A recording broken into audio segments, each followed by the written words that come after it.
महंगाई के खिलाफ पीपल्स पार्टी का लॉन्ग मार्च आज से शुरू होगा। बिलावल भुट्टो का काफिला कराची से इस्लामाबाद जाएगा। जगह जगह भरपूर इस्तकबाल होगा। बिलावल जियालों का लहू गरमाएंगे। कहते हैं वज़ीर आज़म फौरी इस्तीफा दें तो एहतजाज और अदम एतमाद की ज़रूरत नहीं पड़ेगी। इस्टेब्लिशमेंट गैर जानिबदार रही तो इमरान खान एतमाद नहीं जीत सकेगा। पीटीआई की सिंध हुकूक रैली रात सखर में गुजरेगी, तो फिर काफिला कराची की जानिब चल पड़ेगा।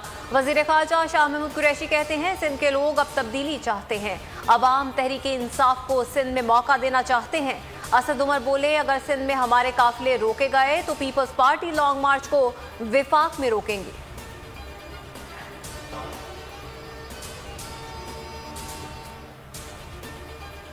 मुलाकातें, सियासी राब्ते और जोड़ तोड़ तेज। बीएनपी की सरबराह पर मैंगल की अपोजिशन लीडर शहबाज शरीफ की रिहाइशगाह पर मुलाकात। शहबाज शरीफ ने कहा तहरीक अदम एतमाद का उसूली फैसला कर लिया है। उधर चेयरमैन सेनेट सादिक संजरानी की चौधरी काफलीग की क़यादत से मुलाकात। परवेज़ इलाही ने कहा अवाम ने हुकूमत को 5 साल का मैंडेट दिया, पार्लिमानी रवायात को पामाल नहीं होने देंगे। आसिफ सरदारी और मौलाना फजलुर रहमान में एक मरतबा फिर राब्ता।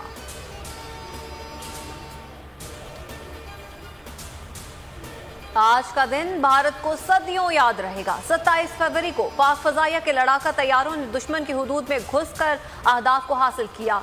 2 तैयारे तबाह किए और एक भारतीय पायलट भी पकड़ लिया। जिल्लत आमेज शिकस्त पर भारत आज भी शर्मिंदा है। अभिनंदन को पिलाई गई फैंटास्टिक टी भारतीय के लिए छेड़ बन गई। यूक्रेन में महसूर 2000 पाकिस्तानियों की वापसी के लिए फ्लाइट ऑपरेशन की तैयारी। पीआईए की 2 खुसूसी परवाजें आज रवाना होंगी। दर्जनों शहरी पोलैंड पहुंच गए। यूक्रेन में पाकिस्तानी सफीर का कहना है कि यूक्रेन में 3000 तलबा मौजूद थे, अब सिर्फ 5 या 600 रह गए हैं। फ्लाइट्स बंद हैं, पेट्रोल दस्तयाब नहीं, बैंकिंग सिस्टम बैठ चुका है। मुश्किलात के बावजूद पाकिस्तानियों के इनकला का अमल जारी है। यूक्रेन पर हमले का चौथा रोज लड़ाई कीव की गलियों तक पहुंच गए। यूक्रेनी फौज का 3500 रूसी फौजी मारने का दावा। रूसी वजारत दिफा का कहना है रूस की फौज ने यूक्रेन के शहर मलितोपोल पर कब्जा कर लिया। फौजी अहदाफ को क्रूज मिसाइलों से निशाना बना रहे हैं। पाकिस्तानी शायकीन क्रिकेट की इंतजार की घड़ियां खत्म। 24 साल बाद ऑस्ट्रेलियाई क्रिकेट टीम आज इस्लामाबाद पहुंचेगी। पीसीबी हुकाम एयरपोर्ट पर इस्तकबाल करेंगे। मेहमान टीम 2 रोज आइसोलेशन में गुजारेगी। टेस्ट मुनफी पर प्रैक्टिस का आगाज होगा।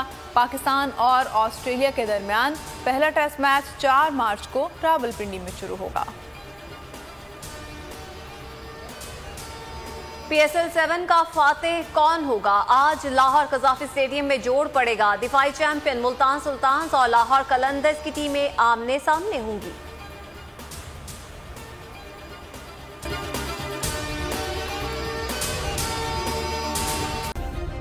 सब्सक्राइब करें और बेल दबाएं ताकि कोई खबर रह न जाए।